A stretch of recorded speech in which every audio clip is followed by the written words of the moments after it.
Let's see. Let's see. How will this review of Rant review? What do you think? Which is better? Rant review. Rant review.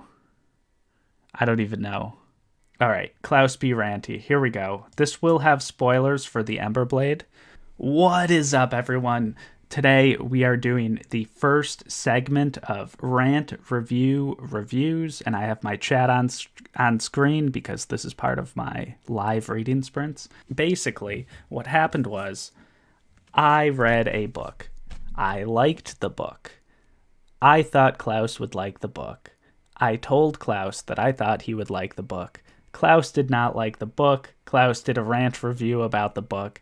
Now we are going to watch Klaus do the rant review of the book and watch my heart get ripped out slowly. In all seriousness, though, I don't think I should be too mad about Klaus not liking the Ember Blade. I don't usually get really angry. I don't think anyone should get angry if someone doesn't like the books that they like.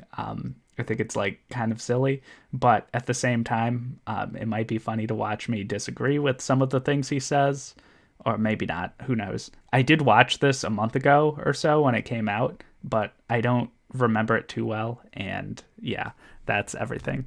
Quality content right here, Greg. Yes, exactly. Do I know what's going on? No, I do not know what's going on. Also, my chat is talking about Bridgerton, so whatever they're in their own world. It's fine. It's YouTube chat. Renewed shall be blade that was broken. The crownless again shall be king.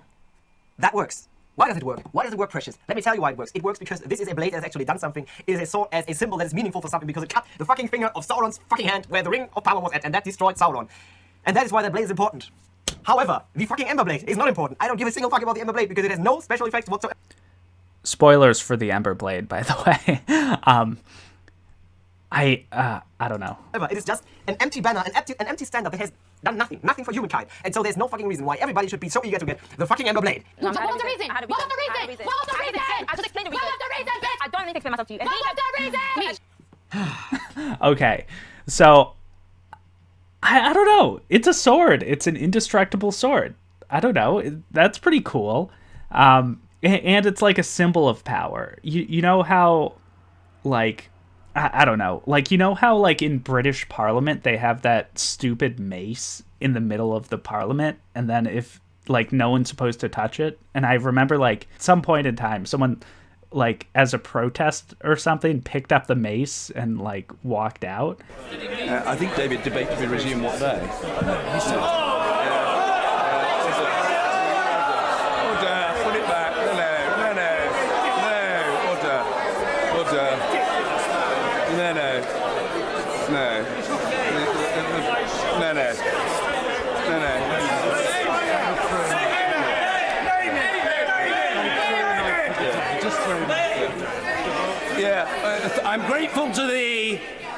I'm grateful to a dedicated servant of the House for bringing forward the mace and restoring it to its place. I'm sorry, but under the power given to me by Standing Order number 43, and I think the Honourable Gentleman will know the implications of his action, I must order the Honourable Gentleman to withdraw immediately from the House for the remainder of this day's sitting. Mr. Russell Moyle, please leave the chamber.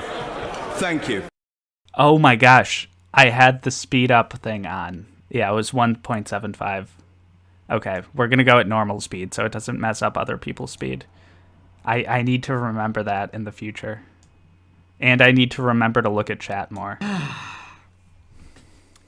Welcome to my review of The Ember Blade by Chris Wooding. This is a book that has been one of Murphy's favorites of last year, and so I was eager to read it, and it was recommended to me recently by Gregory LaPerche, the one and only 5-time Oscar nominee for his many appearances on Book Jeopardy predictions. And he recommended the book to me, and I can totally see why he thought I would enjoy this, because this has many of the By the way, if Klaus and I both went to the Oscars, I would slap him. Just kidding, of course. things I like in books. If you don't know what I like in books, I have made a video recently that I will link here somewhere. Someplace I will link it, because it has 10 things I like about books. And this one has stuff from two of my all-time favorites. And these two all-time favorites are The Lord of the Rings by J.R.R. Tolkien, which is there, and also there.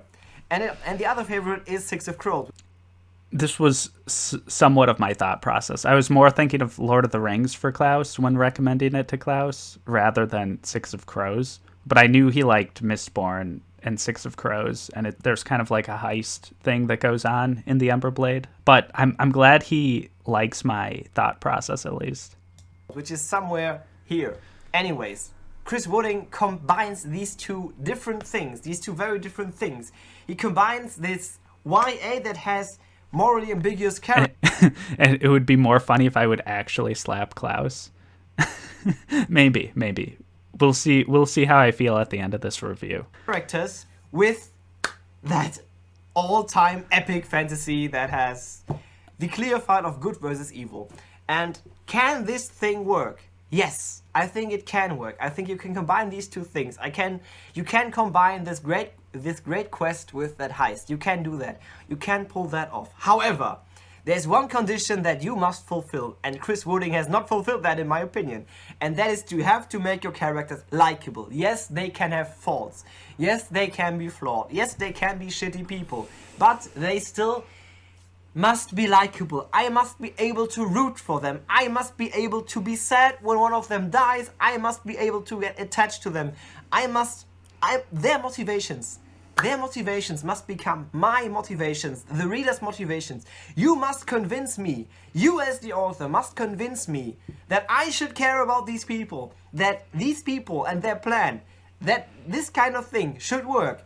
You have to do that. So I will say, if you don't like the characters, you aren't going to like the Ember Blade. It's pretty much that simple. As far as the characters being likable, I feel like Cade is pretty likable. He's kind of like a 15-year-old boy. So if you don't like younger protagonists, you might not like him. But I don't know. Like, everyone likes Cade, right? Even if you don't like the book or think it's too slow or whatever, I feel like you can root for Cade. And but yeah, I don't know. I haven't read Lord of the Rings even. So are the Lord of the Rings characters that likable? Also Grub, yes, Kate, exactly. Grub is like a lovable dangus. And in my opinion, Chris Wooding hasn't done that. At least it hasn't worked for me. Because I did not like a single one of these characters. Yes, one of them, the Druidess, was interesting. All the others were just shitty people. And I did not care. And that big plot, because all of this is about overthrowing the evil... Are they all shitty people? I mean, sometimes they make selfish decisions. And they definitely have different character motivations. But I don't feel like the boys we meet at the start, Cade and Aram, whatever, I feel like, why not? Like, they aren't, like, horrible people. I mean, there's a lot of characters are somewhat morally gray, but this goes for, like, any heist story, right? Like, even, like, modern heist stories, like Ocean's 11 or whatever, like, you meet these people, and and there's always, like, the leader, and he's like, hey, I found this kid who was hacking into the CIA, and he was, like, stealing their files and stuff. And like, I don't know, like, some people might see that as not likable. I mean, I don't care about the CIA getting hacked, but, like, it's definitely not, like, a universal character archetype for someone likable. But, like, in Heist, that's, like, the cookie-cutter thing. Like, they do, like, morally gray things, the characters, and, like, I don't know. The vibes felt right for me, but maybe not for him. That's fine. Aaron starts out as a bit of a POS, but he redeems himself. Yeah. And, like, Grub does some he has questionable motives, I guess, but he redeems himself, Empire, which is so down my alley. It is right down my alley. It is in the middle of my alley. And it doesn't work. Why? Because the evil empire is not evil enough to overthrow it. It is not the Dark Lord Sauron. No, it is just one nation has conquered another nation. And now these people are oppressed, which is bad for them, I guess. But we do not see them being bad things happen to these people. They are citizens, second class in their own country now. But they are not all... They can live their lives. They can live their lives in peace. Yes. Yeah, I don't know. Like, I mean, like, everyone can live their lives in, like, every apartheid state, but there's, like, massive restrictions on these people. And, like, I don't know, the first conflict point is one of the most respected in the underclass getting just, like, murdered. Like, that's one of the like, I don't know. It was Aaron's dad, right? So, I don't know, whatever. But, like, I can see what he's saying, that it's not like the evil empire is portrayed as the Lord Ruler. But, like, actually, the Lord Ruler in Mistborn's somewhat nuanced as well. I mean, like, he's definitely, like, a bad person, but he's not, like, super evil. Like, I don't know. Whatever. This is fine. Like, he's not Sauron levels of evil. That's definitely true, Derry. But in terms of... I don't know, like, more modern fantasy has more nuanced villains. It's never like this good versus evil, biblical, whatever was going on in, you know, like, classic fantasy. Yeah, was it a genocide, ethnic cleansing, genocide? I don't know. It probably, it definitely sounded like they did a genocide, and the semantics are weird because it's kind of like a war and conquering. Yeah, I would say it was a genocide. But yeah, let's just continue. They are citizens second class. And yes, the justice is unfair and whatever. But it is not a situation like in Mistborn, where you have half of the population or 90% of the population being Scar and being slaves. It is not like in Lord of the Rings, where it is about... Yeah, they're not slaves. They're just like indentured servants and serfs, which is, like, I guess not as bad, but it's also bad. I suppose he's right, but I just don't like the evil empire was evil enough for me. Yeah. Survival against the evil races of the orcs and of just evil people who... Oh, and then there were, like, gulag equivalents, or like the prison labor was slaves, more or less. I mean, I don't know what else to call all the prisoners. They had to work in mines, and I don't know. I felt like not only were they evil enough, we got to see them evil enough, but it wasn't like chattel slavery, I guess, is what he means. So yeah, we're gonna kill everybody and turn the world into a desolation, that sort of thing. That is not what happens in the Ember Blade. So the motivation isn't strong enough. It just isn't strong enough, in my opinion. The writing is fine, it's okay, it is not spectacular, it is not great, but it also does not offend me. There are some instances where it is a bit disjointed and weird, but overall the writing is completely fine. The writing is fine. The world building isn't intriguing, in my opinion. It is very vanilla. It really tries to be Lord of the Rings. It tries to give us this fellowship of 9 people traveling, overthrowing the evil empire. We have that desolated, ruined city that was once great, and now that nameless shadow and the shadow in the dark is roaming the halls of that ancient city, and they are traveling through. I kind of agree. The part with the ancient city was like one of the more boring, tedious parts for me, and I agree that there were Lord of the Rings tropes. And yeah, I also agree with the writing. I thought it was like certainly above average. I liked it. I don't know, whatever. Did Klaus film this after he read Words of Radiance, Desolations? Yeah, maybe. I don't know. It and all that sort of thing. There's even a bridge. And oh yeah, Aaron was gonna, or there was always talk about selling out people in the gulags. In terms of, or the gulags in this book, I mean, and like there was like the black market trading of things. I can't remember the prison scenes too well, but there was the mine explosion as well. Like nothing screams gulags more than mines, I guess. I don't know, right? But yeah. they have to cross, so it is very, very reminiscent of Lord of the Rings, and it has songs and many references to other world-building stuff. But while all of that felt generic in Lord of the Rings, while all of that felt like it belonged there, none of this, in my opinion, belonged here. Also, the songs, I'm sorry, the songs suck. I am a huge sucker for poetry and songs in fiction, especially in fantasy books. But I do not care about these songs. And there's one song in particular. I don't remember being offended by the songs, but I also don't remember any of the songs. So maybe he's right. Like, I guess they didn't stand out to me either. I remember like the moments going around during the songs, and I remember like that atmosphere being very good. I think he's about to talk about it at this one particular scene. The atmosphere was very good, but like the actual lyrics, I don't know. I don't remember them being great. But I like the scenes, like the concert scene, a lot. In this book that is so important for them to overthrow the evil empire, and it is meant to be the rallying thing, the standard they are rallying around, just like the Ember Blade. That song is supposed to be the best thing ever. Let me tell you, I think that song sucks. I think it sucks. I'm sorry, it didn't work for me. So yeah, usually it's more about the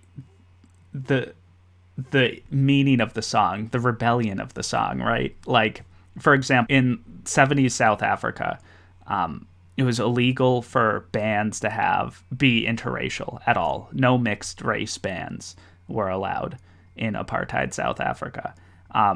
So when there were mixed race bands, like, you're like, oh wow, that's cool. I'll listen to their music, but like, if like their music isn't your favorite genre of music, or you don't really listen to music, it's not like, oh my god, the band sucks so much, right? Like it's like, I don't know, like I didn't have that reaction, I guess. But maybe Klaus is more poetic than I am in terms of like what he wants from the song and the lyrics and stuff, and like the flow. But yeah, like to me the cool part was the rebellion and just the attack on this system. No, I did not hate this book completely. I'm giving it 2 stars, not 1, because I finished it, but it is also so long. It is very slow. It is very slow, long and slow, and that is why it is an epic fantasy, I guess, because all of these books have to be 800 pages these days. For some reason. Is Klaus turning into Alan? The first 200 pages are a big slog. We follow 2 characters. Their chapters are interchangeably. We see both of their POVs, which doesn't make a lot of sense because they are very much the same person. One of them is a nobleman, one of them is from the common folk, but that is the only difference they have. They both fall in love with the same person, so you have a love triangle as well. And then, once they've met other people, we... Yeah, I don't know. I felt like the characters were distinct. I don't really mind love triangles, so whatever. I was fine with it.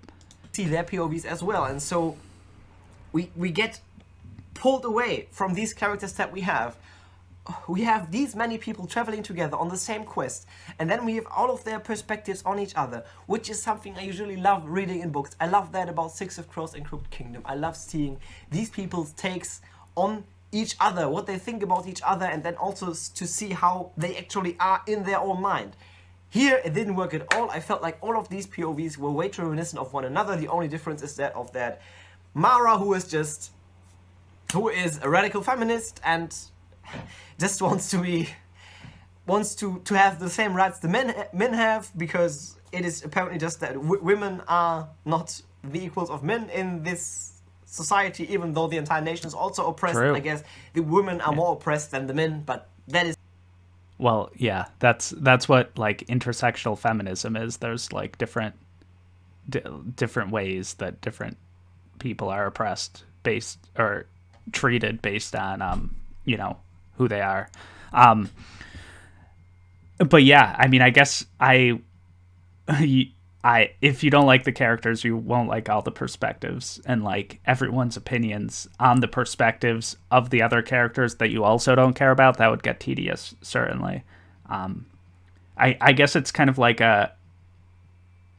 if you like the characters, you'll like it more, and then if you don't like the characters, you'll like it less. And yeah, that, I guess that can be how a lot of books are. Oh yeah. As to the like women in this world, yeah, like they're super oppressed, even if they're like in the colonizer, like the I forget the sides, but like the side that won the war. Even women who like ostensibly would have more power because of that than the women who are in the oppressed class, they're oppressed in their own way. This woman was an inventor, and she made an invention, and she had to get a man to say that he made the invention, and then she gets money from this man, but he's like technically the inventor or whatever. I don't know. I mean, like it adds like another layer, like a different angle to the oppression. And it's not like the most evil stuff, right? Like Klaus was saying before, like the women, well, it would be worse if they were chattel slaves. And it's like, yes, I guess it would be worse if they were chattel slaves. But I don't know. It was bad enough for me, I guess. It was an oppression worth overthrowing enough for me. Is her only motivation. I hate all of these characters. They all are douchebags, they all are angry, they all are rude to each other, they stab each other in the back. And when they die, because some of them die, many of them die, I do not feel a thing. I do not feel a thing. I am not sad about them. I do not cry. What about Cade? Cade is like the Pippin of this book. When Cade dies, I don't know how you don't feel a thing. I'm sorry. All right, here we go. I do not even shed a tear. I do not even blink an eye when they die because I do not care about them. I do not care about them. Even though I do not like the words coming out of Klaus's mouth, Klaus is still funny to watch Rant. So I forgive you, Klaus. So yeah, and the entire ending. No. I guess the build-up, you have a promise, a payoff, and a progress, but even the promise never worked for me, because this is the quest about getting that fucking sword, the fucking Ember Blade, and I do not care about the Ember Blade. It's just the sword. It doesn't have magical powers. It's just indestructible. It's a glowing sword. Yes, it's indestructible. That's a power, and it glows. That's pretty cool. I mean, it doesn't, like, shoot laser beams, but, you know, whatever. Cool! It can only do what other swords can do, at least at this point. Maybe it has some function that we'll see in later books. I won't see because I'm not going to read the later books.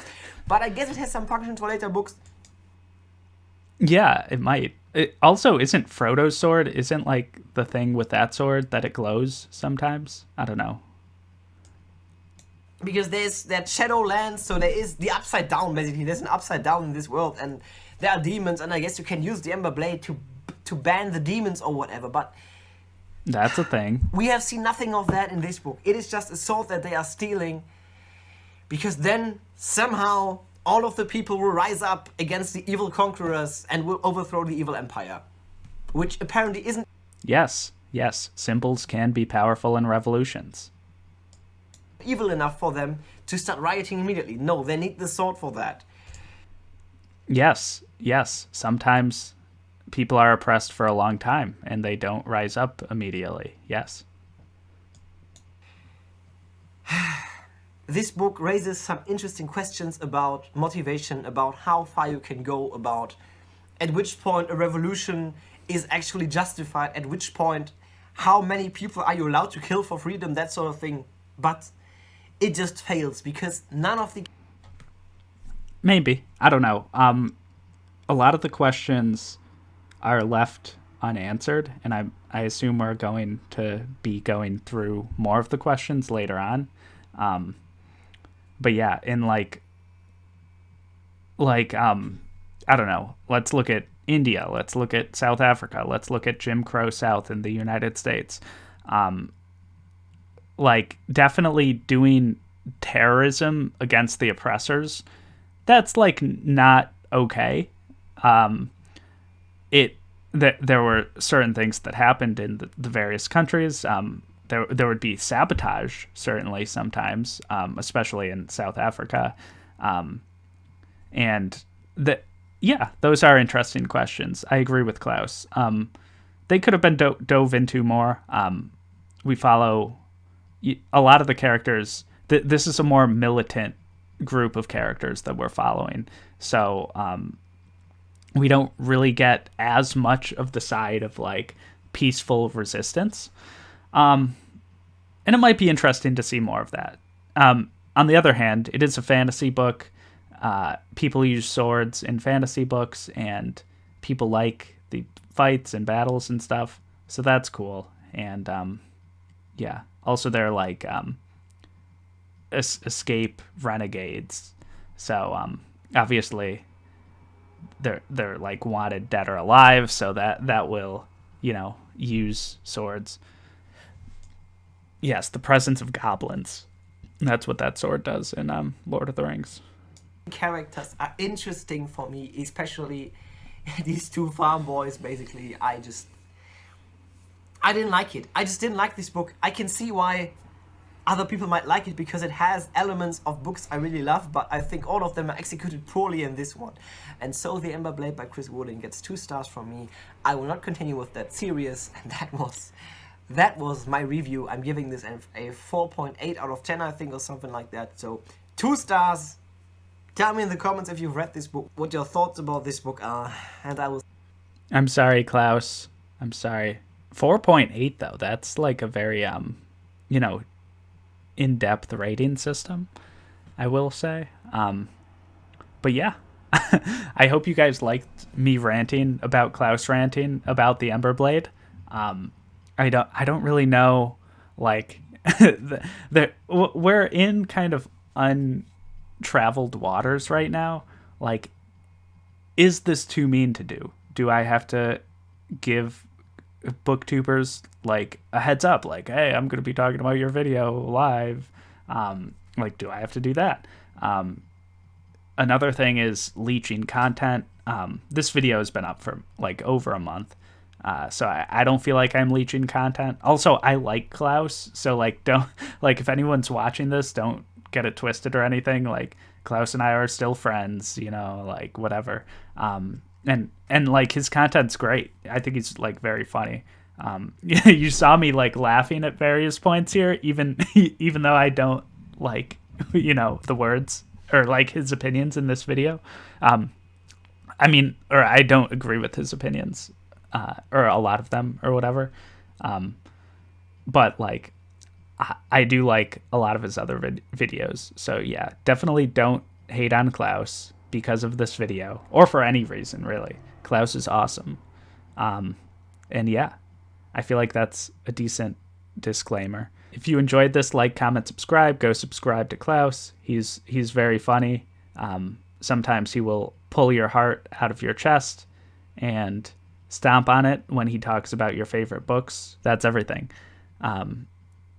Yeah, I think ranting about your friends' rants is okay. Yeah, that's my opinion, but I feel like we're gonna get to like a point in like a year and a half where someone, it's not even gonna be me, but like, so like someone else is gonna do this, and like they're gonna rant about like another rant, and like, and then like the rantee will get mad at the ranter because of like some, it'll be insane.